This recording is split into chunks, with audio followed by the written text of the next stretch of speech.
ना चोइत में भइल गुस्सा रे, धोवतिया माल हमर भूसा रे, धोवतिया माल हमर भूसा रे। हो बोले ना चोइत ये शादी तुम्हारी, सदा खुश रहो दुआ है हमारी। बाबा जी हमको पढ़ने में मन नहीं लगता, क्या करें? बालक, अगर पढ़ने में हमको मन लगता तो हम बाबा थोड़ी होते। इसका कोई उपाय नहीं है बालक।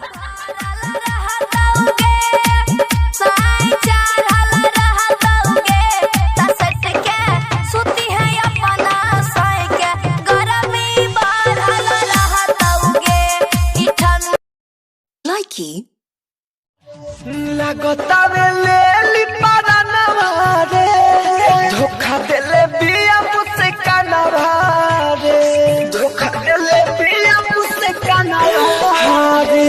लगता ले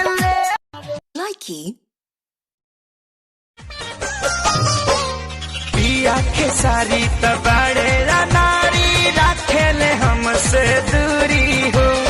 लव यू बोला तारो जे हथवा के मोरा चूड़ी।